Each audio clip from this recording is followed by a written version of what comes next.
We here, y'all. I don't even know, yo. All right. Yeah. For all right, as we just starting, right? No, funny. I felt triggered. For what? Oh, we here? Oh, my bad. Man. My bad. I should have got confirmation, but no, I gotta keep this energy going because that was Right. great. It So was. we're Also, starting I the want to show. say, Yandy, you look great. Your hair looks great. There you go. See, You're Right. very welcome. Okay, Justine. Okay, the girl I It's plugged, popping. she does my nails and my hair and my Popping. feet. Do it all. I'm trying to get her to cook too, because shout out. Okay, get them plates. You know what I'm saying? Meal prep. I'm in here Right. serving plates.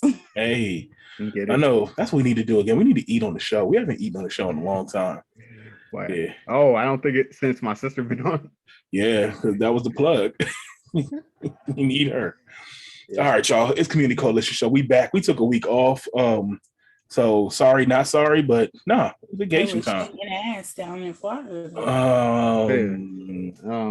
Who was down there? Who? What? In the box, you on this side. You. Oh, wait, hold on. Nah. Hold on. for me, Slim is up here. I don't know nothing. I don't know. Slim on this side for me. You point that side, I point this side. I was on vacation. I don't know what y'all talking about. I was chilling. I had to go see my family. You know what I'm saying? Like, yeah. Your second family? Nah, not the Sim family. Nah, we ain't doing that. You ain't gonna put that on me. I gotta. Told you I felt triggered. I didn't know I'm about to end his life. Yeah. Not you gonna cut the Sim throat. You can't be doing your own thing going rogue. What I be doing? Yo, before we only did he go rogue, he went ballistic. That's not even rogue. He went. Hey, because what happened was the girl that he had a baby with, that was his first girlfriend before he got with his wife. I thought that the Sims, like when they get married, I thought they ended the relationship. That was on my fault. That was my fault. But still, I didn't know they was doing things together. Hey, yo. So hold up. The Sim had a sneaky link, the ex the whole time. Yo, first of all, before we get this show started, how wild is Sim? I'm a shot. Yo, whoever is programming the Sims, whoever has got this game going, this engine, whatever y'all use it. I'm sorry. This has been the greatest stories ever. AI is crazy. Crazy. I didn't know Sims is fuckboys. I didn't know what's going on these days. Like, I'm sorry. Like, Sims is toxic. Yeah. So that might be next week's show. But how your AI toxic? That's what I'm saying. Like, which is scary to me because I'm like, if they do that with Sims, yo, it's over for us. Wait till Skynet gets active. Mm-hmm. Like, what's a wrap for us? The stuff they already thinking of, man, we gone. We don't stand a chance. Social media already works, telling us what to like. We don't stand a chance out here at all. So yeah, so we back. Yeah, I was in Florida, chilling. Actually, Wi-Fi connection just wasn't the greatest. I wanted to do the show last week, but you know, the hotel was big, a lot of people. It was a whole. Yeah, DoubleTree. Nah, Hyatt Regency. But it was like the conference in the one. So it was like I didn't realize the thing was huge. Yeah.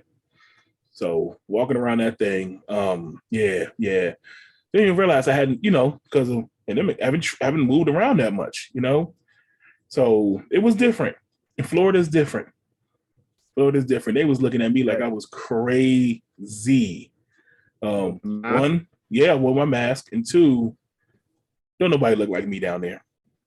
Right. Yeah. So it was wild. It's good to see my sister with my brother-in-law. Shout out to Darius. If y'all follow Black Squirrel Media Network, then y'all probably know Darius from Black on Film Podcast. We was out there doing actually co-founder of Black Squirrel Media. So we was out there doing businessy stuff too. Whatever. Gang. Yeah. So good to be back though. Missed y'all. I'm not gonna lie. Miss you too, man. Yeah, because I miss you too, Yandy. Yeah. I was here. I ain't going nowhere. I don't get to talk to you guys as often as we do, so I do miss you guys. I be missing out in the group chat on Instagram. Oh yeah, because apparently, people just strolling around out this joint, Oh, random people, driving down the street. I'm like, hold up, that Negro look familiar. Looking mad familiar. Yeah, that was random. That's why I sent you that What text were you early. shaking ass? What were you doing? I know, David. Where were you going, David? I was literally just walking. Right. I ain't gonna lie. You did have the mask on though, so you was representing. Right. Saw that. Yeah, David. Got to. David just randomly going somewhere, right? Or going to the corner store by my house. Literally. Well, I never see y'all in the streets, so. I know. Our streets is different up there, you know. Hopefully soon. Yeah, India a little north up there, you know. Ain't that north? I actually just realized that Maryland is kind of this. Is it a part of the South? Technically, if you go back to like Civil War times and all that stuff, it was part of the South. Mason-Dixon line, which bordered is really the border between Maryland and Pennsylvania. Yeah. Dang, because I saw a post today and it included Maryland, and I was like, "Wait, I'm in the South." Yeah, you south. Yeah, my mom says all the time that's as far south as she'll ever go is Maryland. Yeah. Because even some parts of Maryland, you start getting to like Eastern Shore and stuff like that. Yeah, you still see. I mean, even around here, I ain't gonna lie. Even in my neighborhood, you know, you can tell the plantations. You can tell which ones were the plantations. There's a big one right down the street, and over the last 15 years or so, they really broke up the property, and now they developing it as houses up there. But I remember when it was that big, you could tell the big stretch of land, that house in the middle, that was a plantation. Yeah, so you still see it around here, you know, unfortunately. So yeah, wow. Yeah, so let's get into it. So we were having an interesting conversation the other day.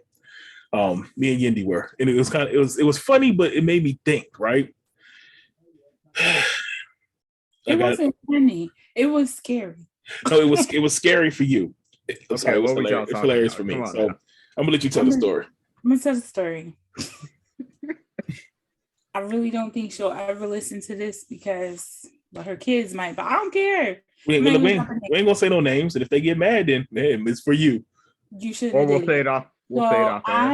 I groom dogs, and a lot of the customers I have are from people that I know, and they tell their friends.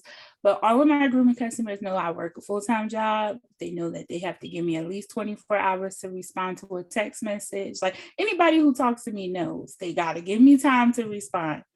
This lady whose dog I groom, she called me twice on Saturday and sent me a text message, and I didn't respond. I was having some Wi-Fi issues. I was busy at work. Then my system was down. It was crazy Saturday.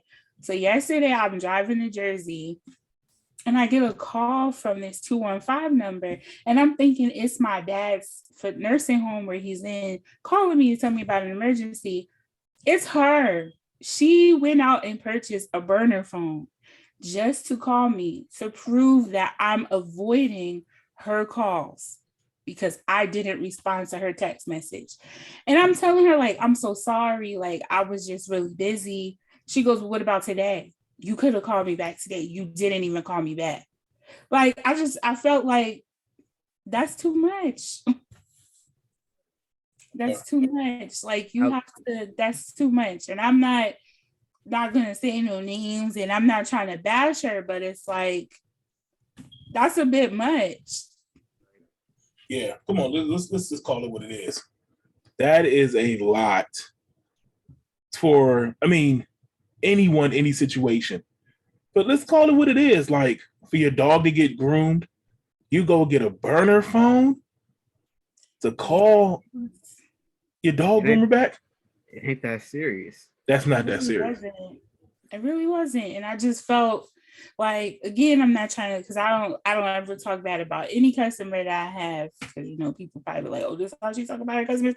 Not at all. But this particular situation just was a red flag to me. Like, it was low-key toxic. No, it's high-key toxic. Like, no, that is bad. And the way that she came at me, it did not make me feel comfortable. It made me feel like, okay, something not right here. Right. So she's a regular customer. Mm-hmm. And I mean, like every time she contacts me, it's the same issue. And we have this talk all the time. I'm like, hey, listen, you gotta give me time to respond. It takes time. Like I gotta have time to, you got 24 hours is what we say, 24 hours, because you're not at work. Yeah. Like if you work in a call center, you know the phones is always busy. So it's like people text you and you get a call come in and you instantly forget, oh, I had a text message. So I didn't have time. But I was like, dang, I never had anybody do that to me. So it was just very extreme. Like, and she wanted me to groom the dog that yesterday. And I was like, no, that's last minute. And I was like, I'm not available at all this week coming up because I have things going on. And, it's just like things she'll say like, oh, well, when you have time, can you pencil me in your busy schedule? Like, why do you have to say it that way? Yeah. And let me ask you a question. Do you typically answer the phone on Saturdays? No, I work. Right. I work a 10-hour shift on Saturdays. Even my Girl Scout troop parents know, like they have to be patient with me because they'll email me and I don't respond right away. But I tell them all the time, like, I'm so sorry, I'm working. People understand, but that situation was just like a bit much. And again, I'm not trying to talk bad about nobody because I'm not, but it just was, I just felt like that was a red flag. Absolutely.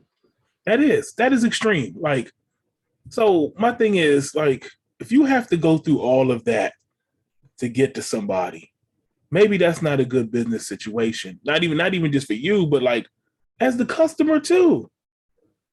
And so one of the things I know we've talked about in the past, but one of my policies is, this may sound arrogant, but like, no, you need my service, which means you have to respect the rules and boundaries that I put in place.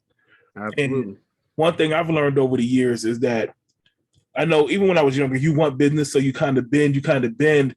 But the problem is, even as a business owner, you get burned so many times that no, there's a reason why we establish boundaries. There's a reason why I have to do this to protect myself. Like you said, there's a reason why it has to be a 24-hour grace period before I can get back to you. Like you need to respect that as a customer, Absolutely. And if that can't happen, if that doesn't work for you as a customer, you might want to find someone else to get your dog or whatever the service is. You know what I'm saying? I like to call in the industry firing a client because sometimes you have to. I've seen it. And I see like even nail techs, they'll have like all of these lists and policies, right? Like I can't take you at the last minute. If you're late, I have to charge you. And people get mad, but you have to understand when you're doing a service. I mean, like, come on. Like I now charge people I have somebody who constantly cancel. I would put time aside to take their dog and then they would cancel at the last minute. Well, now you gotta pay. And now you can't get an appointment because it was just starting to be too much. Those cancellation fees. Yeah. Right. And then people get mad, but it's like, listen, this is how we make our money. You can't do that. Yeah. Especially for gig-based workers. Yeah. Or gig-based, appointment-based, that slot of time is money. Why y'all sound so far away from your microphones? Oh, my bad. My bad. David lean back. I was leaning back. Yeah. So I was like, wait, y'all sound close. David, chilling. Yeah. But even as a consultant, one of the things I got very strict with my rules, and I would, I was quick to fire somebody. I'll cut it off. No, and my thing is.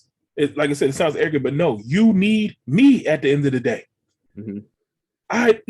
Yes, it's good to do business, but I don't need that. It's not worth the money to compromise the rules and the boundaries that we set. It's not, because you end up getting burned at the end of the day. And I know customers don't understand that, but they don't see the other side of the fence, So that's why certain rules I had to put in place. Now I have a 3 to 5 hour grace period for me to contact you back.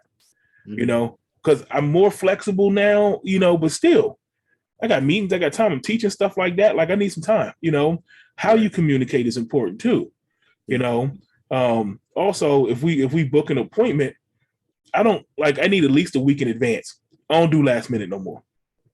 Too many variables, life changes. Also, I need time to figure that out. I got puzzles, I got family, I got kids, I got to figure out who's going where. I need at least a week in advance. So don't even call me if you need last minute. It's just not going to happen. And it's not that I don't want to do business. it's not going to work for either one of us. It's just not. And so the hard part is, no, what are you saying? No, go ahead. Sorry. No, I'm saying the hard part is that disconnect between business owner and customer. Mm-hmm. And it sucks because you get those situations where they get mad. Now they cussing you out.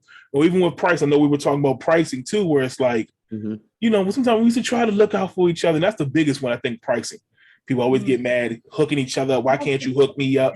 Right.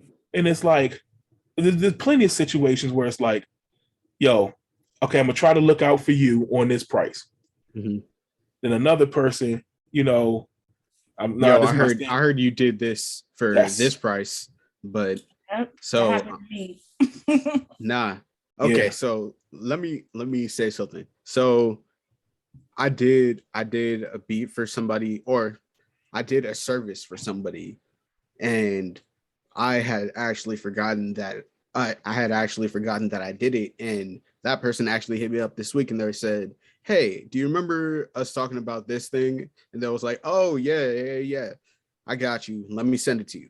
And again, I had forgotten, but they texted me again. They said, "Hey, where's that thing?" And I said, "Oh, snap." So finished it out, sent it. They said, "Bet." They were cool. If you don't know that, and let me say, that person understands like what it takes to do what I do. If you don't understand how much not only time but work it takes to do a certain thing, don't hound me for taking my time or forgetting that, hey, I had to do this, or just know that like I'm definitely putting in time, I'm definitely putting in effort. My work is good. But again, it takes time, and I do need that reminder sometimes. Yeah. To where like, hey, I need that thing. Can you send that to me? And I say, yes, I apologize. I was preoccupied with a bunch of stuff these past few weeks. Here we go. Well, I send it out. Yeah. I think that's why I think both sides build things in for that. Right. I think as a business owner, I build in turnaround time. I know how long it takes me to do a task, right? Right. So I'm gonna build that in. If you ask me to do this, hey, this is the time it's gonna take me to do that. I need that time. If it happens before, I will send it to you. Cool, but don't expect it. Just the grace period. Sometimes I'll be honest, I'll be done with something, but just out of I know what's gonna happen down the road, I'm still gonna use my grace period. Right. Because sometimes if I send it early, they're gonna expect that all the time. Right. And you sometimes need that extra time to just chill, sit, and because everything is scheduled. So then, but then as a business owner, like I said, I need to build in how I'm gonna get that done too. That's also my responsibility. And one thing I'll say is you got to put the systems in place to get your job done too. So both sides, it's the marriage that way. Both sides have to agree on it. That's why contracts are so important. Absolutely. Get it on paper. Verbal stuff doesn't work anymore. Because people get a website and have it posted on your site, because although people don't read, but what it does, it covers your back. You got to cover your ass sometimes. Hey, you agreed that this was going to happen. You agreed to X, Y, and Z. And even sometimes I know it seems small. I know it seems like if people listening, watching, but I know sometimes it seems like, oh, a beat is not that serious. Dog grooming not that serious. Sometimes consulting. Yes, it is for us though. Yeah. It is for the person that's doing it. And there's money involved. You watch people. We're not trying to get screwed over. Yeah, people be in people's court for $50, $100 sometimes. Like, go back off of what you were saying before about the last minute appointments and stuff like that and services. I just remember that I had a nail tech in Jersey who was like that. Like, I would always book my appointment out in advance for the whole year. I had my standing every 2-week appointment. Yep. But the Karens will be like, hey, listen, I forgot it was Rosh Hashanah. I need my nails done. Then she would be calling me up like, oh, can I reschedule you to another day? Sis, I already had these appointments, but And then I had to accommodate because, you know, I'm understanding and I know how sometimes Karens can be. So I'd be like, you know what, let me just move my schedule. But, you know, every time you do that, it just gets, people get tired and then you lose customers because they're like, yo, I've been coming to you. I've already booked my appointments. I can't help that these people did not have their appointments booked. But you're like, I don't want to go to you no more. That's why I stopped going to her because I'm like, I'm tired of you switching my schedules just because Amanda said she forgot about something. Like I booked my appointments out. Right. And that's not only is that just bad, but like that's also like very inconsiderate and also like taking advantage, just trying to take advantage of people. It is. That's not cool. What's the point of booking? I always say that. What is the point of booking if we're not going to honor it? You know, that's one of the things that frustrates me. No, I'm going through the process to make sure I'm setting this up. And also, if you got something set up every 2 weeks, you're a loyal customer. Right? You take care of the loyal ones first. The outlier come in now, you got to wait. Slim, I got somebody. This is already built in. I know every 2 weeks they're going to be, I'm going to get this money. Right. You know, that's a bad business practice. And that's like, again, you lose loyal ones because that's sometimes like, okay, you don't value me as a customer. I'm going to go somewhere else. Nah, that's how I used to feel about the barbershop. Stop going to the barbershop. Okay, I'm calling you 2 weeks in advance. We say 11:30. When I get 11:30, now I got 2 more dudes I'm going to hit. No, it don't work like that. I heard about that with the barbershop. Like you, but that's hair salon too, yo. I used to go to this hair salon and Shorty did the same thing to me. I had an appointment, but this chick that she was cool with came in the middle of my appointment. Now I got to sit and wait while you finish her hair. I was here first. All because you cool with her. That's why I like to have a relationship with my nail tech here to see. That's why I know somebody who does it all. I ain't got to worry about none of that. I used to be like that. But oh, my bad. Go ahead. No, go ahead. I was gonna say that's why I do walk-ins now, because but see, walk-ins not always a guarantee, and I can't. Yeah, you roll the dice because then you got But also, I'm not. That's the thing. Well, that's the thing about me with haircuts because I don't discriminate with any of the. I'm not gonna. Oh no, you can't take the first. You can't take the first chair, dude. Not the first. That's the rookie, dude. Like, but here's the thing: you got to take that chance all the way back. Sometimes you got to take that chance, and I feel you because and it's because like first of all, that dude might be solid. That dude might be cold. Like, might get a good haircut out of that. But see, we don't let just anybody touch our hair. Okay. But also that works too if you got flexibility in your schedule. I don't really have flexibility in my schedule some days. I need this appointment this time at this moment. And if I'm late, you messing me up. That's the reason why I want this time. I used to be like that with doctor's offices. My doctor's office now, I don't care. I've been my doctor for years. If you ain't seen me in 15, 20 minutes, I'm leaving. I got to go. And no, you're not charging me because I was here. You know, like, no, sometimes we got to hold them accountable too to those appointments. No, you set this up. This is your process. This is your system you put in place. If you can't honor your system, that tells me a lot about what you're doing here. Stuff like that bothers me, like scheduling and booking and time and stuff. You know, because as a business owner, for someone who has to be on schedule and on time to places, I have to value that. You know, and if I don't value, other people don't value that for me, that's a big deal. That's a big deal for me. This just triggered a memory. I had a pedicure appointment before I went to Mexico. Man, I had to go to my doctor's to get my COVID test and shot. When I tell you that they were so delayed and I had this appointment and it made me mad because then I had to cancel my pedicure appointment. Oh my gosh. I was so angry. But he went to Tulum? Shut up. Cancun. Nah, I'll just play.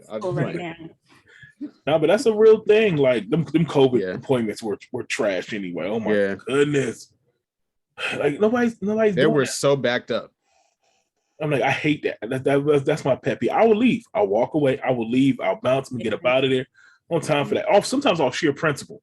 Even if I ain't got nothing else to do, nah, I'm not. You're not gonna Right, because they don't understand, because like if you like I had an appointment, so now me telling her, hey, listen, I'm so sorry I'm delayed, was making her delayed with her other appointments that she had. We had to be like, listen, I was like, I understand.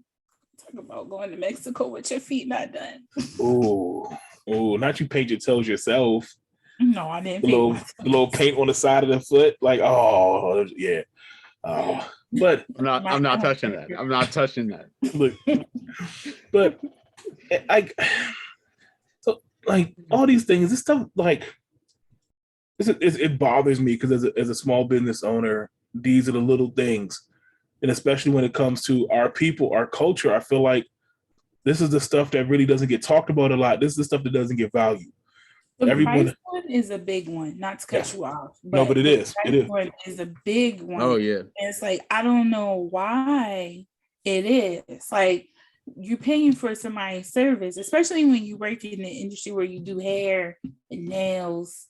It's like people will complain about the price for this stuff. But you'll go to Ling Ling shop, and it'll be like, oh, well, Ling Ling charge less. But look at the products that they're using. Those are not good quality. Products. Yeah, exactly. Right.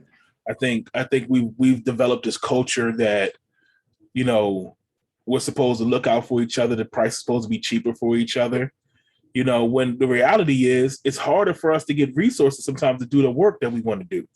We can't offer the certain discounts sometimes that the big chains or them, because we got to go through other avenues. So our costs go up, price of our materials goes up, our supplies go up because because I was saying how like only the Korean vendors have top priority when it comes to picking the supplies. And when the blacks go to the vendors, they charge them double for the product. So we got to turn around. You got to make that money back. Yeah. Right. If I charge $2,000 for a beat, it's going to be a good beat. Like, but you'll go to Umberto Beats and pay $4,000. Is it really $2,000 for a beat? I mean, I didn't know. I thought these were like $500. I'm not even gonna hold you. I didn't know they were that much. Oh no, top tier beats? Nah, you paying stacks. Yeah. I thought I could just be like, yo, can I get a beat? 500. Boom. Okay. Hey, if you pay, you know what? For you, I can do 500. So you gonna lower the price? He said that on tape. Now you gonna get a whole bunch of color. Hey, dog, you told Yendi you gonna do this. Yeah, because I know Yendi. Like, me and Yendi have been in the same place before. But I wouldn't even pay the lower rate. I would pay the full price. And I appreciate you for that. Because I know because you understand that, hey, I can do this. I do this. Yeah. I learned how to do this. Yeah. But also experience, expertise, right? Reputation. Those things cost too. Let's be real. Absolutely. When you're good at what you do, you don't do it for free, and you shouldn't do it for the cheap, because you're paying for someone who knows what the hell they're doing. Absolutely. There's a cost associated with that. And one of the problems in our community is too that, we'll stop looking for the discount and everything, because now you get cheap stuff. And that's one of the problems. We accept cheap. Right. Everything is always cheap. That's why, look at our community. Everybody eat fast food. Why? Because it's cheap. It's available. They know that, so they market to the hood. Like there's a reason why top tier restaurants don't come to the hood, because they know we ain't gonna pay, because we always look for the cheap. Services. It's always like that. When it's like, but we'll go out of our way for the superficial things. We'll buy the Benz, knowing damn well we don't need the Benz, but because of the name Mercedes Benz, we think we'll buy the Gucci. We'll buy that stuff. Yo, you just made me think of people with the COVID vaccine. I remember people didn't want to get the COVID vaccine, but they were willing to buy dinners from somebody they met on Instagram. They just made me kitchen. If you only pay $5, you're gonna get a $5 beat. You don't even know what's in the food. Like people was buying sunflower seed soup, but you won't get a vaccine. And the sunflower seed soup looked like chick just straight putting sunflowers back into the regurgitated sunflower. Like it's just, I don't know, but people buy. It just made me think of that. But I mean, we do that all the time. Like we'll do that to strangers. Like I said, we'll take some complete stranger, right? Or we buy something off the name reputation because everybody we think is hot. We make a lot of stuff hot off that alone. Absolutely. You know, yeah, look at the I can't say the name and people probably come for me to Telfar. Teflar. Not Teflar. I thought it was Telfar. I know what you're talking about, Telfair or something like that. Yeah, it's that brand. Yeah, Black owned business. And like when George Floyd, I mean, they were always popping. Like you would see Black people rocking the bag. The bag was $100, $200, very affordable. And then, like, you know, when George Floyd was killed, everybody was talking about support Black businesses. Like now, like you can't buy that bag at all. Yeah. You go to the site, it's straight sold out. Mm-hmm. Or even the stuff that isn't Black owned, like going back to like Gucci. Right. Or the Birkin bag. Yeah. Like, and we've seen situations with some of these things where it's like, you can buy better quality. There are some things out there where the quality isn't the greatest, but we'll go to it just because of the name. Right. You know, and it's like, dang, we got actually legitimate stuff over here that's made by Black people that's actually probably better, especially when it comes to like our hair care products, or the products for our bodies and stuff like that. But we'll go over there and buy that other stuff. Mm-hmm. And it's not even the best for our skin, for our hair and stuff like that. And we'll put the money with them, though, you know. But when Black people try to do it, like, oh, that's too expensive. But it's better for you. Like I said, sometimes quality matters. Yeah. You know. But it can't always be the whole, hey, let me get a discount, fam. No, like I gotta charge you because I do good work. But the thing is, it's not even that you're charging more than the average person. You're just charging your worth. Absolutely. You know, and that also goes to show. Sometimes I used to say this too. Like that goes to show what type of clientele I want. If people argue and try to barter me about the price, I don't want to deal with you. Because one thing I've noticed, this is my experience, but once you start bartering about the price, you try to barter everything else too. And then I got to keep compromising myself. I got to keep compromising my service. I keep compromising my work, compromising my time, my prices for somebody who's ungrateful in the first place. Mm-hmm. So I'd rather just not deal with you. Nah. So I put those things in place. If I tell you the price, you start, nah, never mind. Don't worry about it. And people will be shocked that I would tell them no. Like what? But no. I don't need you. I've built my reputation. I built my business to a place where I turn down work at this point. I have to turn it down. So I don't need you. Turning it left and right. Which means the next person will pay for it. Mm-hmm. So if you're not willing to pay, somebody else sees the quality. And I hate to say this a lot of times. Sometimes it's not my people. And then they look at me sideways because I'm like, yes, I do. Like, I got to get paid too. You know? Like, so yes, do I take non-Black clients? Yeah, sometimes I have to. Yeah. Because my own people don't see the value in what I do. You know, and the ones that do, they come back, they understand, you know, but we got to get out of this stuff, y'all. If you want something done right, be willing to pay for it. That's the main. Pay for it. You know, I'm willing to pay. Yeah, we have to. And then, like I said, I found too, how many times have we got the discount, and then we don't get what we want. It's not what we were looking for, or you know, sometimes you go to your friend and because they gave you the discount, they gave you the hookup, they BS you.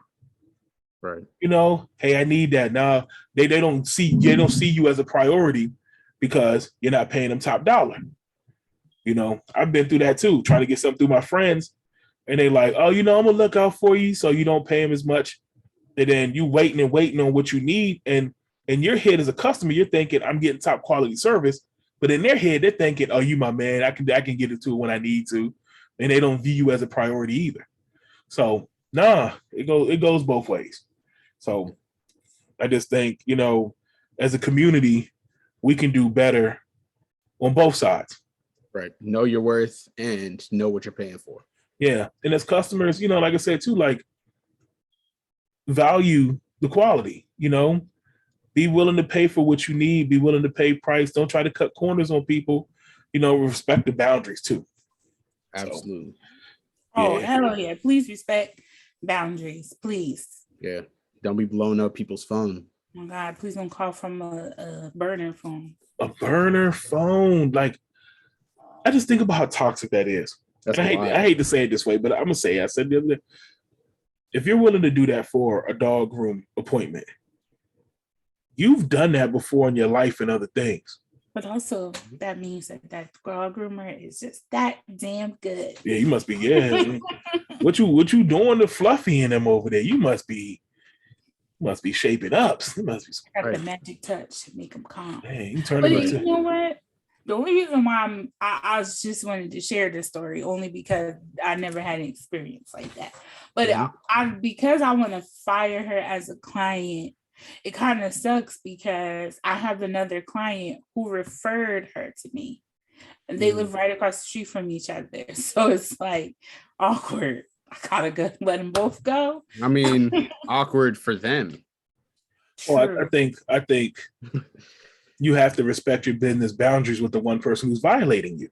Right. Now, it kind of ruins it for the rest because it makes me not want to take new customers because it's like, if you're not going to understand, you know, what it is, like, this is not a full-time job for me. This is only part-time. Right. I have a full-time job.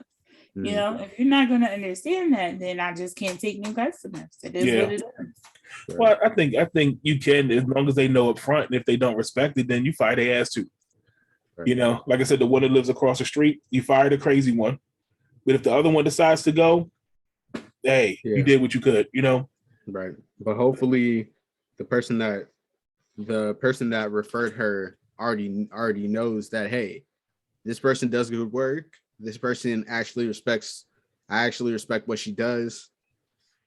Like, hopefully she understands what happened. I think so too. I think the other person, they may say it to the other person, I ain't going back to her. I think she'll be calling you back. She'll be calling you too, you know? I don't think she'll leave, but it's like, is she gonna ask me what happened? What do I say? Slim violated. You tell her what happened. No. You don't have to go to details. You just say they violated the terms of our agreement. That's it. That's business talk right there, you know? Right there. And if they say, like, I don't want to go into all that's you know, us, but just know that they violated, they broke the terms that we agreed upon, you know? And I think that keeps it professional. And you know, if you understand that, and if not, oh well. And you know what that is? That's saying, hey, this person's wilding. This person was not about what we talked about, so I had to drop him. Yeah. and yeah. And y'all know those memes that, like, hey, how do I say this in business talk? That's what it is. Yeah, per my last email. Yep. and exactly that's what it comes to. And I think and I think you're doing the right thing, Andy. I think we can't be afraid to move away from bad business as business owners. Right. Like, if it's bad, we can't be afraid to say no. That's what I'm saying. We can say no. Business owners, you can say no. You don't have to take everybody that comes to you. There is bad business out there. Mm-hmm. Not all business is good business. No, and sometimes it's not good press. Yeah, and it's not worth the money sometimes.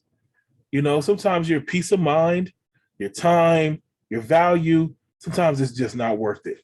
And I think if you maintain those standards in the long run, it will be appreciated. People will find you. People will appreciate it. And sometimes I find that people just gravitate because of that reputation. They know what they're going to get out of me. You know, they're going to get that. I ain't with the BS. I ain't with all the fluff. You know, and that's what people look for. Mm-hmm. So yeah. Burner phone though. I'm tempted to name this show Burner Phone. Like, I'm just like, I don't know if I can do it. But. Like, let's leak her number and then give it to the people. I don't want her number. That sound toxic, I guess is the word I'll use. Like, business toxic. That's business toxic, you know. Yeah, there are some people out there like that. Trifling. Yeah, I had a custom. Yeah, I was gonna say it's crazy because you always see like tattoo artists and nail techs, and they always go on a rant when they have a client. And I used to be like, man, why would you do that? But sometimes you just have a client that just make you want to go like, yo, I can't believe this person really did this to me. Like, I didn't say anything negative about her. You know, it's just her behavior was just a little. Yeah. No, that's alarming. I've had crazy clients like that. I've had some crazy stories, breaking boundaries, all kinds of wild stuff, you know? And I mean, stuff I can't talk about on this show right now. I was about to say, can you like would you like I just hope that you didn't have people like pulling up to your house. No, not pulling up to my house, but like one time I went to go drop some documents off, and they was waiting for me in a robe and nothing else under it. I remember you were telling me that story. Yeah.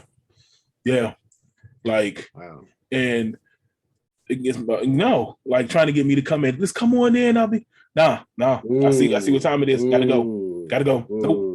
Nope. Stuff like crazy stuff like that.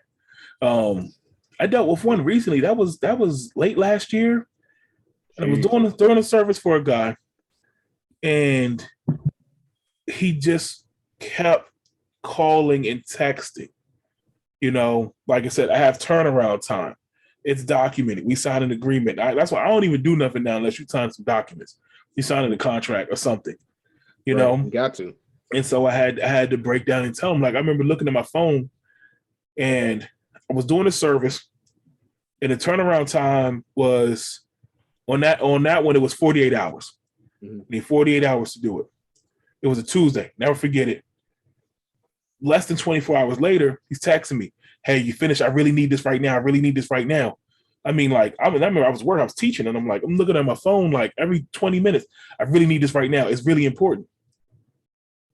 No, like, so first I know it's not 48 hours yet. You know? What? So once I finished, I was getting back in the car and he called. And part of me was like, it's not the turnaround time. So I was like, no. The other part of me was like, no, answer this phone and let him know what time it is.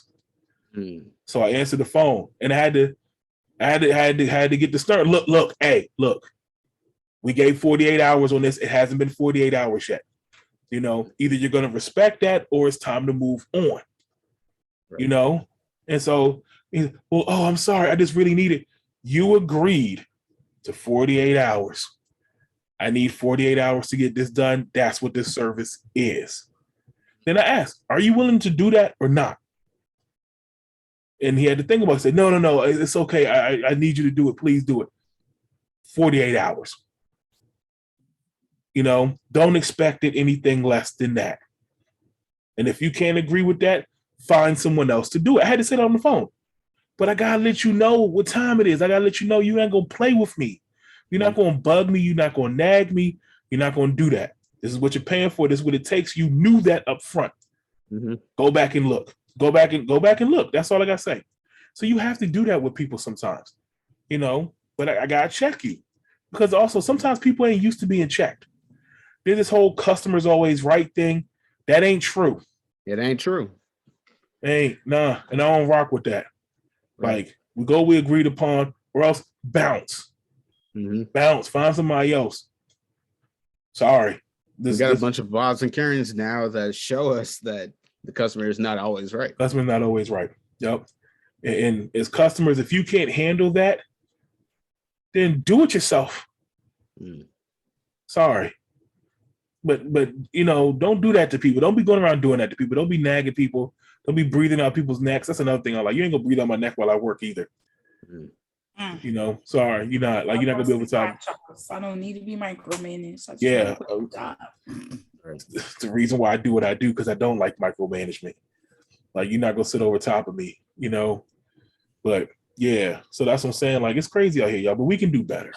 We gotta do better as a community when it comes to this business. And I really think if we understood each other's sides, like, you know, the customer and the business owner, it'll go by smoother. Just understand what you're going through sometimes. So I feel like other business owners, sometimes I would say, understand other business owners. Like, I wonder, well, I've never been an impatient person ever when it comes to like service. But I always wonder, like, if I wasn't a dog groomer, would I understand where the nail techs and the hair techs come from? I think I still would. I don't know. But that's a good question. if you're an impatient person, I want you to, you know what? Go get some food. Go get some food and rush them. See what happens. That's how someone spits in your food. Let me tell you something. I'm learning that people don't care. They even give 911 operators a hard time. Yes, this is a person that legit will save your life. Like, what? I thought that I just got talk reckless to on the phone, but no, man, I heard people talk reckless to 911 operators, and I'm just like, yo, that's crazy. These people legit will save your life. I'd be like, this person to save my life. No, because people think they can really say whatever to people, and because it's their job, they have to take it. That's not true. People don't have to take it. But there's people out there that really believe that, my rights as a customer, like I said, I'm always right. I can say whatever I want. No. Like, don't let me be a 911 operator. It's like, oh, you being rude to me? I'd be like, oh, 911. They've really had complaints like 911 operators are not empathetic and they don't care. First of all, 911 operator's job is to keep you calm. So I can tell you, for someone who's taken the 911 operator training, it is hard as hell. First of all, you're sitting at damn near 3 screens. You're taking information as you're trying to decipher it. You're going through checklists. You got to communicate out to EMS dispatch. Like, you're doing a lot of different things. They're not trained to be empathetic. They're trained to be efficient. Right. That's the job. Like, I got to get this information from you. That's why if you ever hear the phone calls, ma'am, I need you to say, where are you? I need to know what's going on so that I can get that information out to the appropriate people. Mm-hmm. Like, if I sit there and cry with you on the damn phone, everybody gonna die. There's people watching 911. Look, I just taught my Girl Scout troop about how to call 911, and I made them be 911 operators.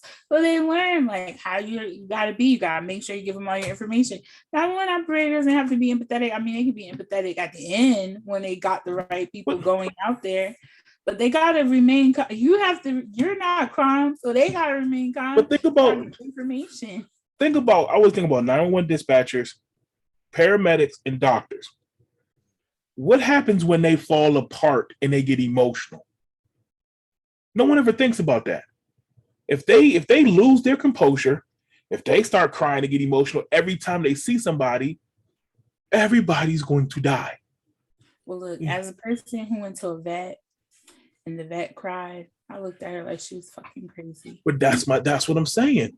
Think about you go to see your doctor and your doctor looks at you and he goes, oh my God, oh. You think you're going to die? I have another doctor. They're trained to be that way. They have to be. They can't get too emotional. She's empathetic. Well, I mean, you could be empathetic to a certain degree, but think about in an emergency setting. You're on the phone. Someone is bleeding out to death. Someone's having a heart attack. I don't have time to say, oh, I'm so sorry. No, think about how many calls a 911 operator gets a day. They get a lot. They don't have time for that. The whole goal is to get you help, and to get you help, I need this information. Like, so people, and I get that a lot because I teach these classes. That's the one thing people say all the time. 911 dispatchers are cold. No, they're trying to be efficient to help you.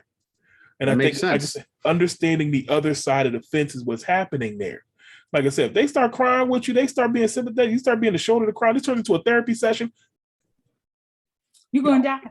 Yes. So, but we don't, like I said, it's understanding that side of the fence. That's what you were saying earlier, Yendi. Like, I think, being a dog groomer does help you see the other side of the fence, the nail techs and stuff like that. The problem is no one ever goes to that other side of the fence. Or no one ever empathizes. They don't, because think about, especially when it comes back to business. People, unless you're in business, people really don't know. Right. And no one cares to know, like, unless you've gone through, like, to be an entrepreneur, a small business owner, like we talk about this all the time. We talked about this all the time. People aren't programmed to see the world that way. What are we programmed to be? Worker bees. Go to school, get a job. So you don't see how the other inner workings. Most people at their jobs don't know how the inner workings of their company operates. They don't know how the details, the fine print. Everyone just does their part of the job, and no one really looks around to see what's going on. The people who look around should learn. because that's what happens. That's what separates the worker bees from management, from the people, the CEOs, when you start getting that broader perspective of how things look. But most people are worker bees. They go on about their day. This is what they see exactly what's in front of them, and they don't see how things are supposed to operate. It's amazing how many people you go to see. Like, look at the little things. Like, people buy stuff and they have no idea how it works.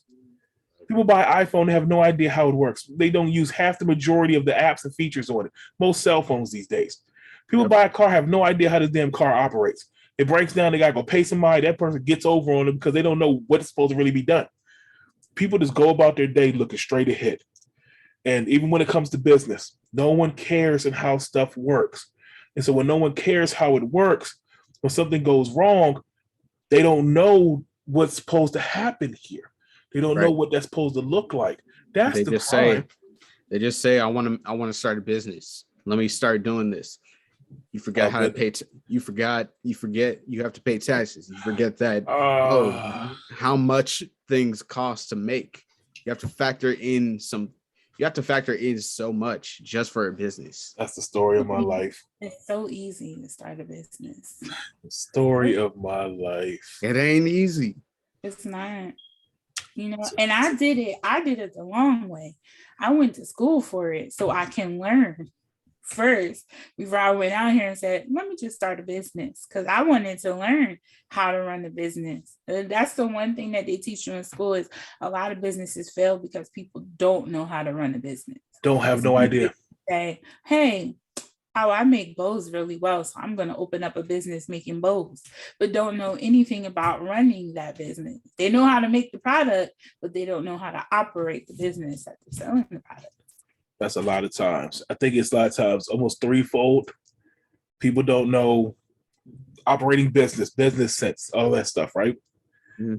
They don't know the product, the industry they really want to get into either. Sometimes people have a great idea, but that's as far as it goes. So they're talking about the industry, cost, pricing, materials, all that stuff. They have no idea, right?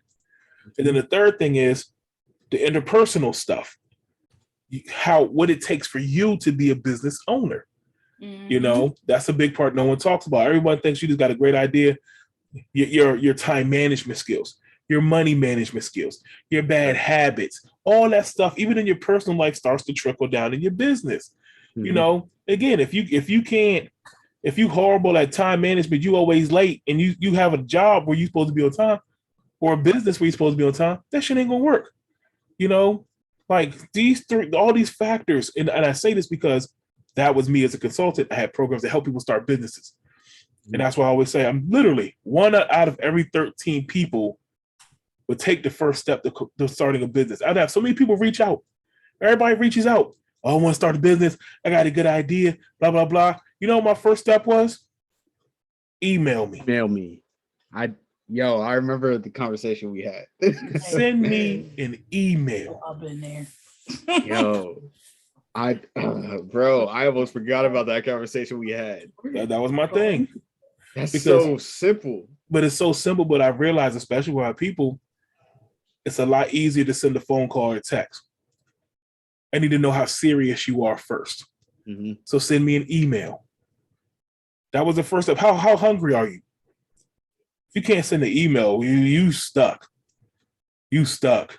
Even if the business doesn't require emailing, I just need to know that you're willing to take a step. 1 out of every 13 people. That was my data. I got data to show that. That's crazy to me. But share a story. What you got? Made me think about businesses failing. I was gonna say, there was a hair salon down here, Black-owned hair salon, of course, but I used to go there all the time. The lady did not know how to run her books. They were trash with the books. They were in so much debt and didn't know anything about how to balance the books. They couldn't save themselves. And the one thing she regret was not learning how to operate a business. They failed. They closed that day, but they didn't know how to operate the business. So they didn't do well at all. It was just trash. And it's sad. Think about now you just failed, now you in debt. Mm-hmm. There's a lot that goes into a lot of that, man. You know, like it might have been your life's dream, your life goal to get to this point. You get there and then it fails because you didn't take the other steps necessary to get it happen. Right. That's unfortunate. That happens a lot. Yeah. Like I used to say that all the time. And then people, you know, what's your intention in business? Like I said, everybody now, oh my goodness, since the pandemic, that's what everybody want to start a business. Oh, it got crazy. LLC Twitter was going crazy. Mm-hmm. Everybody thought they was a business owner at this point. LLC Twitter. Yeah. And then here we are. We're almost 3 years out of the pandemic. Mm-hmm. And people are slowly going back to work. Right. I was going to say, it's like, because I have a lot of people who sell clothes that they ordered off of Wish. And it's like, it's so easy, but is this long term or short term? Like, that's because nobody went into it with strategic planning, goal setting. What does this look like year 1, year 3, year 5? Like a business plan. Yep. They're just here for a quick lick. Well, because everyone, they see it, they think they can do it.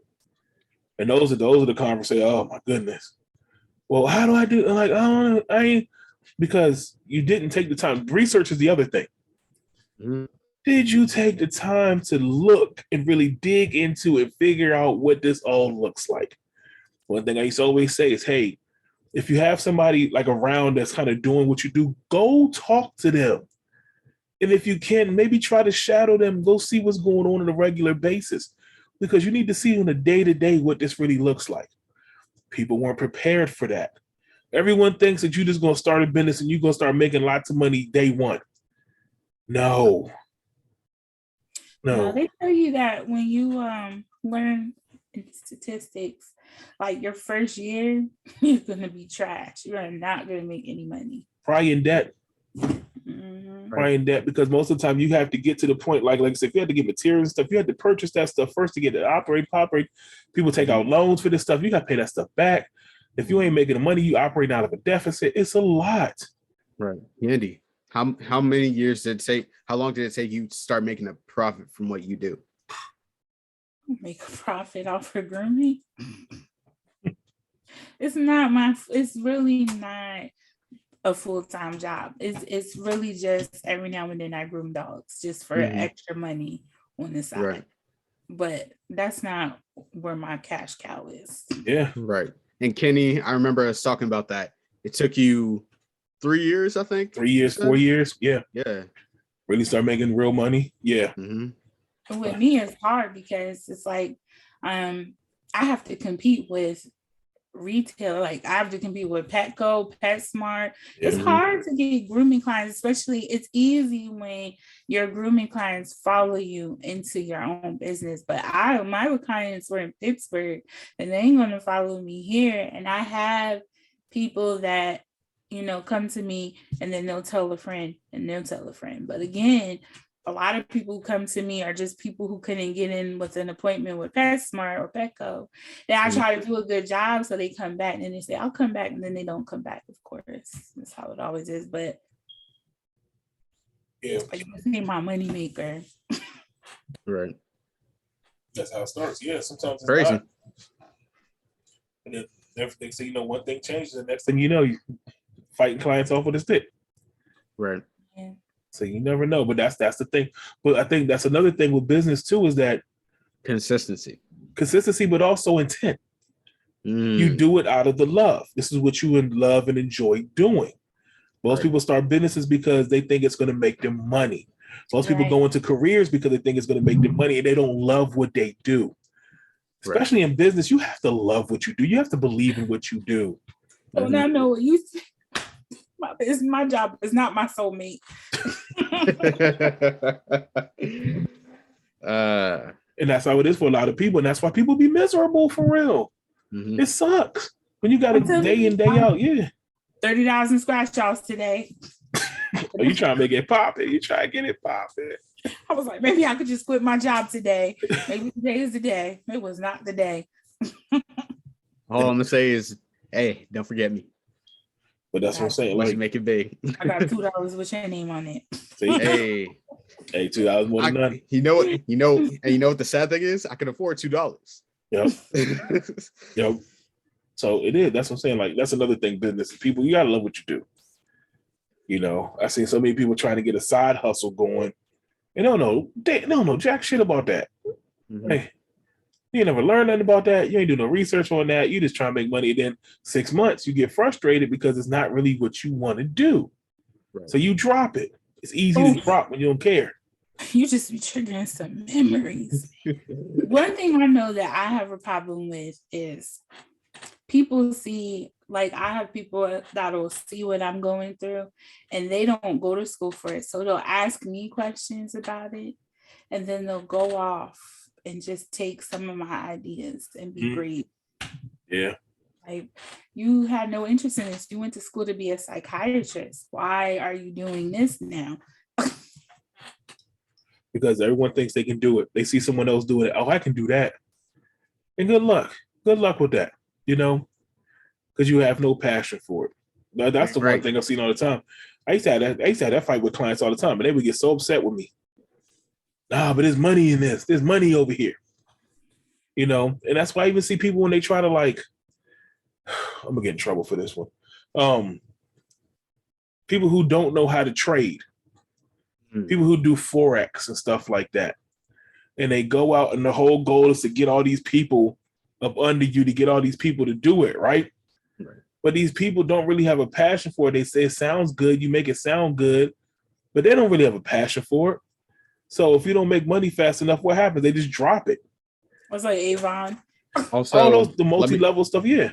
Let me say to everybody doing the Forex thing, especially on Instagram, I hate y'all. Damn, strong. I hate y'all. But I think leave my page alone. But I think that's part of the problem because they've diluted everything to where it's like to really trade, like, you know, like stock day traders and stuff like that. Yeah, that's right. We've actually talked to people that we're talking about that's their passion. Mm-hmm. That's what they do. Like, we know we got one, our homie Sergio. Right. Like, when I talk to Sergio 7:00 in the morning is sitting at the computer. Yeah. The one that was at the thing. Yeah. Yes. Sergio's a legit day trader. Like, right. And he's not on Instagram randomly messaging people saying, hey, I got this business opportunity for you. My man is studying. My man is literally at the computer, like searching, researching. This is what he does. And when you talk to him about it, you can tell he's knowledgeable in it. Like, he does that. He's not out recruiting people because he ain't got time for that. Mm-hmm. You know? So, like, there's people out there, like I said, if you do that, you have to love that stuff. You know, when you talk to him about, like, finance and stock market and stuff like that, you can tell he loves it. It oozes out of him at this point. You know? But that's what your business is supposed to do for you. Like, if they say it's your baby, it's literally like you feel like it's your creation. Mm-hmm. You know? Yeah. From the bottom to the top. And if you're willing to discard your baby, that wasn't your baby, yo. I'm sorry. That's not what you're supposed to be doing. Yeah. Think about it. 6 months, you get frustrated, and you ready, like, you may want to quit. You may be frustrated, but because it's your baby, you keep it going. So it burns inside of you. You just have to take a stop and step back and then come back and try a different approach. Yeah, because you do have those moments. It sucks, but you know what you should do? Count to 10, and get back and go back in. I mean, not even just count to 10. Sometimes it takes, all right, I got to tweak my plan. Maybe this thing isn't working right here. Mm-hmm. Okay, let me try this over here. You know, like, it takes some of that stuff. Like, adapting. I do that every couple months. Oh my goodness. Mm-hmm. I'm always reevaluating. I do it about once a quarter. Mm-hmm. Hey, is this working? Where we going with this? How's this tracking? Like, I'm feeling good about this. Let me see what's the money looking like? What's the numbers looking like? Right. Cool. Right. Even I mean, all businesses do it. Small businesses, big businesses, they all take a step back. Something's not working, they try a different approach. Yeah. Right. And that's important. And that's where the planning comes in.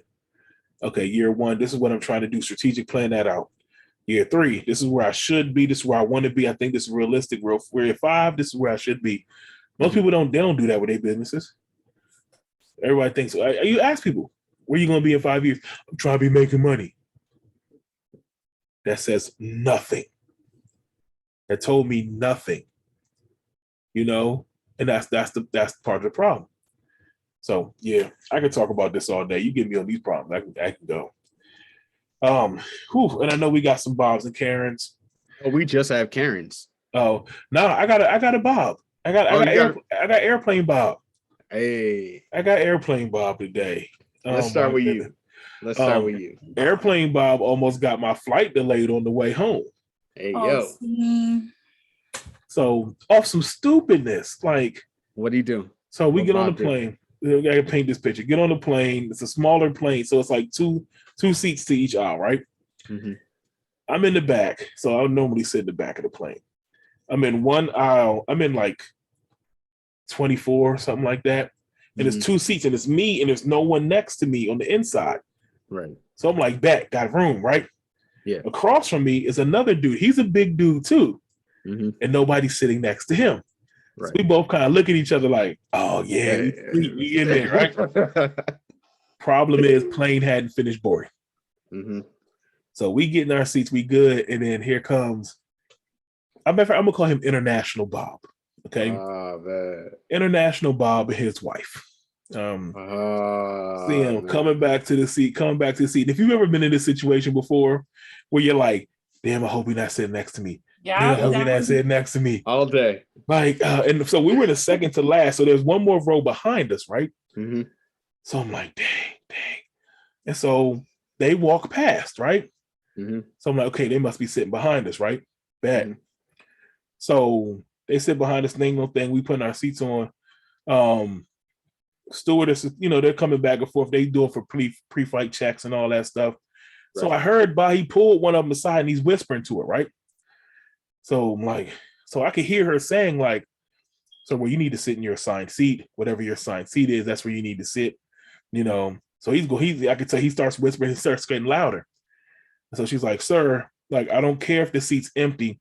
We're not finished boarding. You need to sit in your assigned seat. So I'm like, damn. He probably sit next to one of us. We big, he small. I see where this is about to go. So I'm thinking maybe it's me because I'm he gonna be squished over here. I'm about to give him the elbow. Like, I'm sorry. So I'm like, I'm really about to start unbuckling my belt. Like, he probably gonna have to squeeze in here, Mm-hmm. So they keep going back and forth. So his wife is sat down. So I could hear them whispering. They going back and forth. And the flight attendant, she's starting to get like angry. So she's like, so you know what? So she walks back to the front of the plane, storms back to the front, like she's moving, like she got a problem. Like she angry. So she go gets the other flight attendant. They go back together. Sir, I'm sorry. I don't care if it's empty. There may be some other people boarding the plane. We don't know. We haven't even left yet. You need to move. You need to get up. So he's like, no, I'm not going to be able to sit in it. Sir, this is the ticket you booked. And if you can't do that, sir, like, then we're going to ask you to leave. So he's like, well, no, I'm not going to be able to get on the plane. I need to catch this flight. So they go back for like 5 minutes. So eventually they both go to the front of the plane, both attendants, right? Okay. So they go, I don't know what's happening. We sitting there still, I get kicked off the flight. So let me tell you. So then Captain gets on the intercom. Oh, jeez. It's very important that everybody sits in the seat that they assigned to, and the seat that they, that you purchase, and blah blah. So he's going through that whole spiel. Mm-hmm. Very important. We are not going to be able to take off until all disputes are handled. Blah blah blah blah blah. So, like, why he really going ham for that? So I'm like, so you can tell now people on the plane, they like, people start looking around. What's going on? Because now we're sitting there. This probably almost like 15 minutes now. Right. We're still sitting, haven't moved yet. Mm-hmm. So I'm like, people starting to look around, blah, blah, blah, So I kind of look over at dude next to me. He look at me like, because he heard it too. So we like, oh man, it's one of us, right? Yeah. But this is my seat, So here they come back. They come back to International Bob. Mm-hmm. I was like, sir, here's what it is. Either you get in your assigned seat, or we're gonna ask you after to get off the plane. So his wife chimes in. She's like, just sit there, please. Just sit there. Like, so he's like, fine. Well, I'm getting. He starts getting to all disgruntled. Well, I'm very disappointed and blah blah blah. So he gets up. So he gets to the seat, and it's not me. It's dude. So I'm mad excited. Like, oh, he ain't got to sit next to me. But I'm like, if he gonna be popping off at the mouth, I'm gonna put him to sleep next in his chair. Like, I'm about to give him his elbow. Like I ain't do nothing, you know. Because this time, everybody in the plane starts getting like. So as soon as they see him get up, I guess everybody saw who it was. So they're like, people start talking. You can hear people chanting, "Oh my god, come on!" Like one lady was like, "Oh my god, like you need to sit down." Like that would be me. So the whole plane is mad disrupted now. Mm-hmm. So he gets in it. So the dude graciously gets up, allows him to sit in the seat. Like, so the funny thing, after all that, once the flight, so he sits down, takes all blah blah blah, right? Once we get off, we get in the air. The stewardess came to my guy, the big guy sitting next to me, and was like, "Sir, if you want to sit in the back, you can go ahead and sit in the back." And gets him up out the way so he can get some space. There was nobody in the back row. Right. So after all that, just to be petty with dude, because he was heated at that point. Just to be petty, the flight attendants let the big dude sit in the back by himself. They waited until we got in the air. That's what they do. You know what? I'm good. I just know flying on JetBlue, they eventually will let you, like, if nobody takes the space, they will. But I know when I took my flight, the problem was people were trying to take seats that we pay extra for. And so, like, the girl was like, "Can I switch?" And I'm like, "Nah, sis, I pay for this seat. This is an extra charge for the seat." Yeah. They don't play with them assigned seats. You got to sit where you're assigned. And that's what it was, JetBlue. Because, like, on the way going down, that's what they let me do. Fights, and he was mad cool. He was like, "Nobody's in the back row. Won't you go sit back there?" And I was like, "My man, appreciate you." They homie. He was like, "Yeah, I understand." Yeah. Oh yeah, JetBlue's JetBlue. They don't play that. Yeah, he was like, "Go ahead." He was like, "Ain't nobody back there, big homie. Go ahead and sit back there." I was like, "Yes." Whole row to myself. Good looking. Good stuff. Good on stuff. The way out, my man gave him the elbow bump. My God. Right. I always take. They gave me an extra cookie when I was emotional on the way back home. But my thing is just they people just like everybody else. I'm pretty sure if you talk to them correctly, they'll work with you. But he came in all grumpy, he came in all disgruntled. Like, and that's another thing about flying. And you book a seat like that, like, but you don't know what you're gonna get. Sorry, you don't. And it seems like do the assigned seat because I do. But yeah, I do. I pick my seat.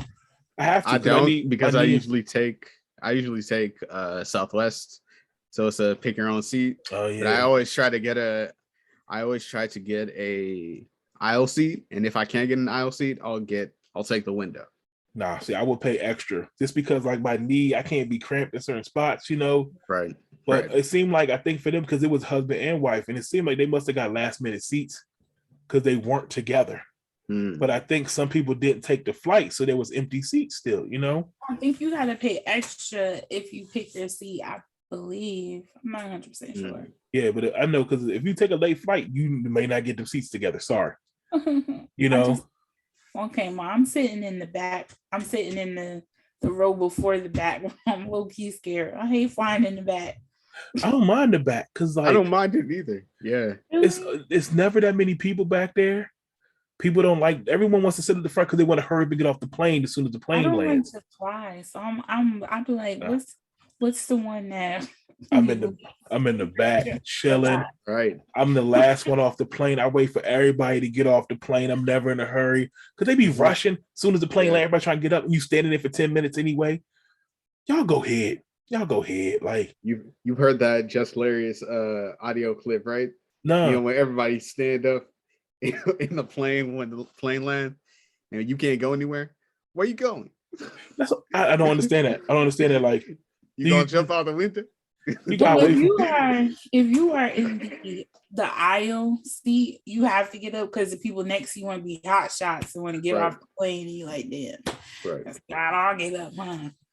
That's why I don't. I do be the first person that be up because I want to get off the plane. I hate flying. So yes, I'd be like, look at me over here. So I'd be chilling. I was good. I'd be chilling too, honestly. but just the fact that I just need the room. Like it gets to some planes, like I'll fly first class just for the room. Just for the room at this point. Like, because I need the elbow, my leg room. Or sometimes I'll take the the wing, whatever, that with the extra space, stuff like that.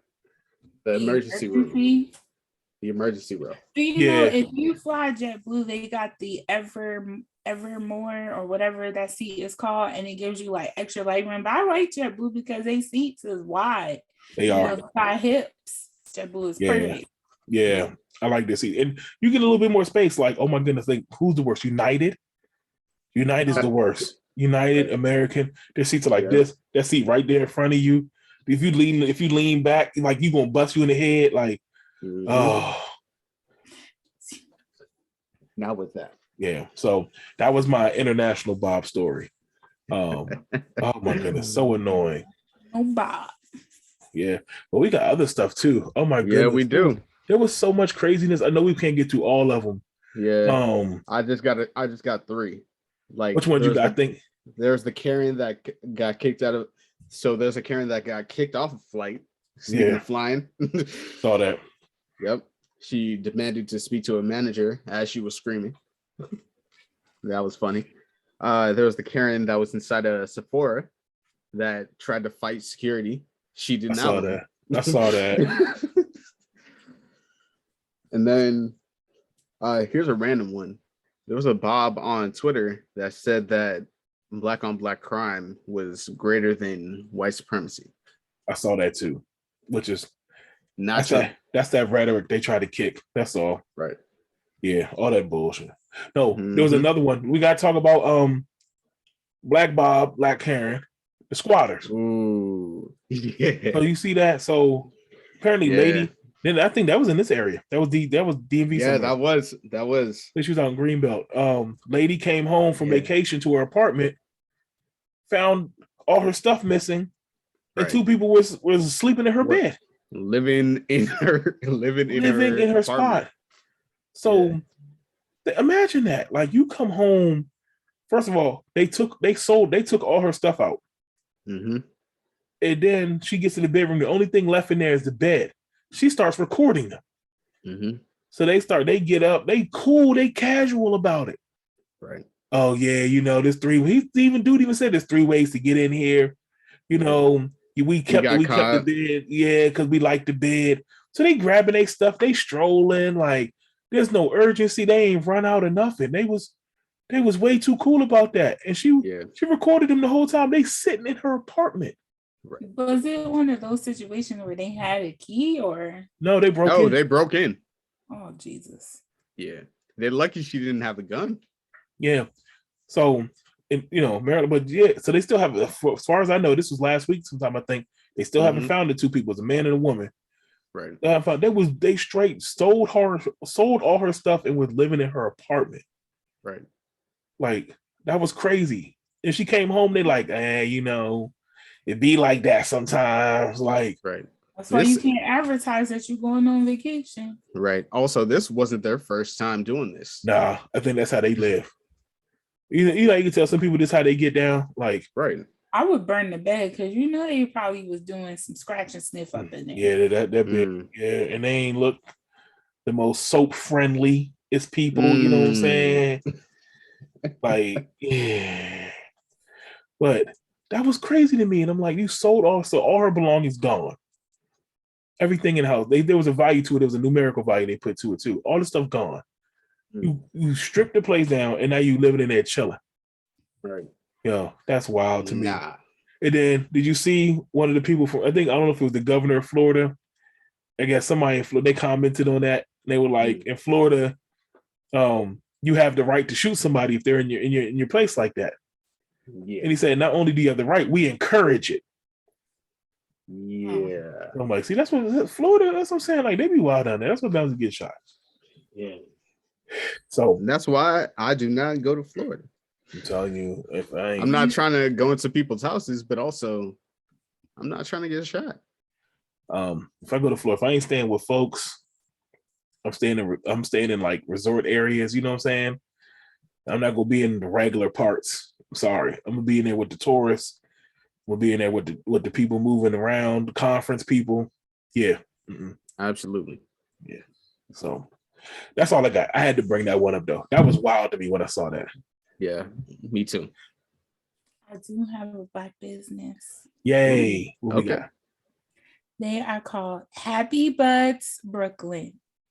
It's a Black-owned CBD health and wellness store in Brooklyn.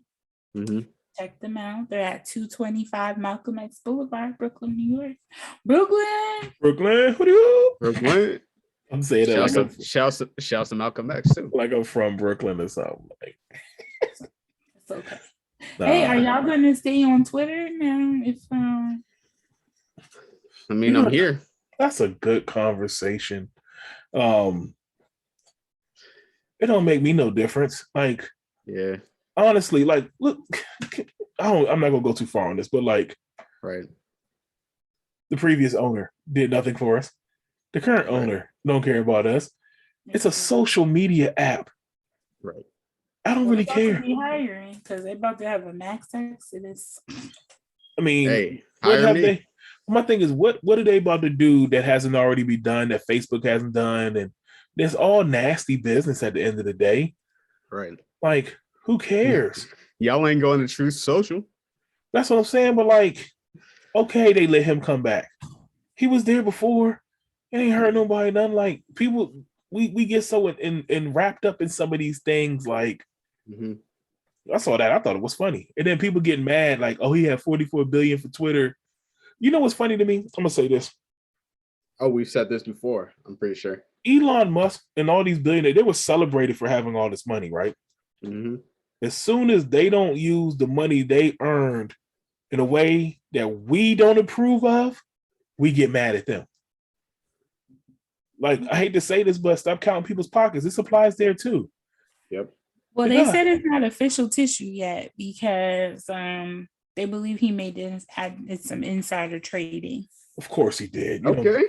You don't get to that point without any type of insider training. Let's be real.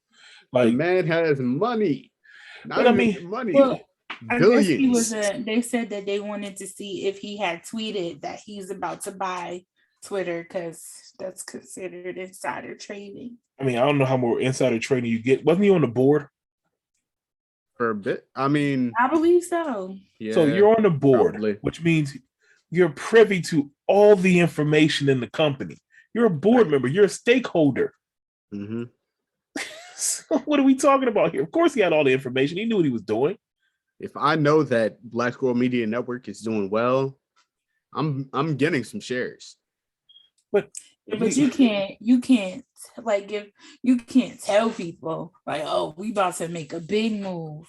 I know, but you don't think they do this all the time. I feel like insider trade is one of those things where they don't like you. That's how they get you.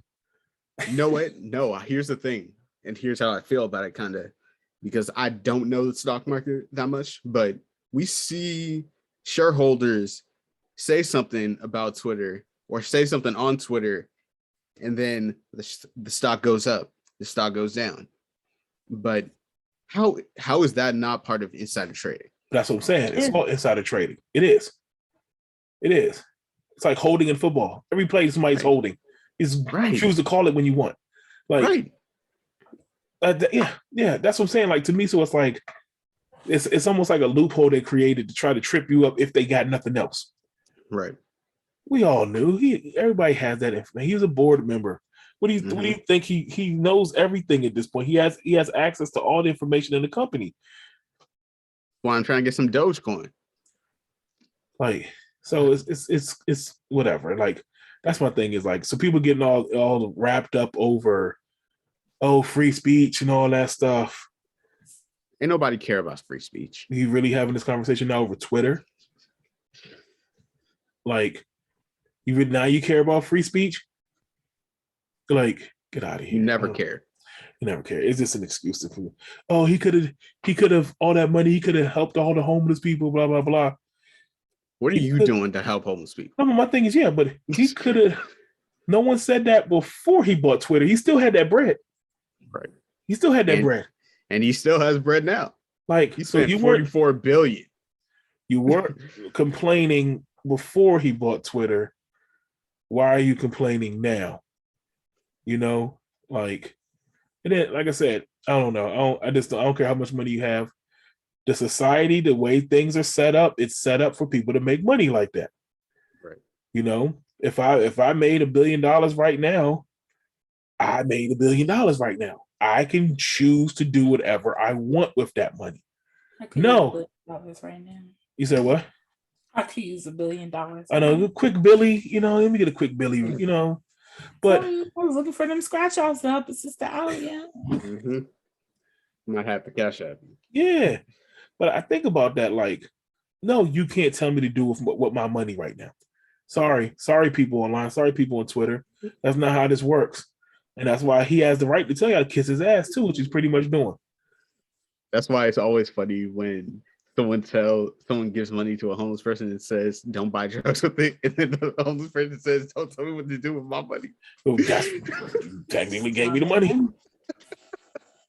Don't give if you're gonna give with stipulations like that, like especially around the street. Like, you don't have no control over what they do. I can tell you what I would do whatever way I want with the, but I can do whatever at this point. You don't know. Yeah. So yeah, I think it's funny. So to say all that to say, Community Coalition Show will still be on Twitter and all social media platforms. That's not going to change right now. Sorry, unless he starts wilding out, start calling us niggas all day.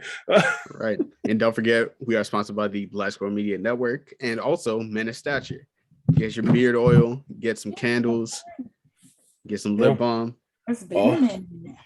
Yeah. When that penny dropper coming out?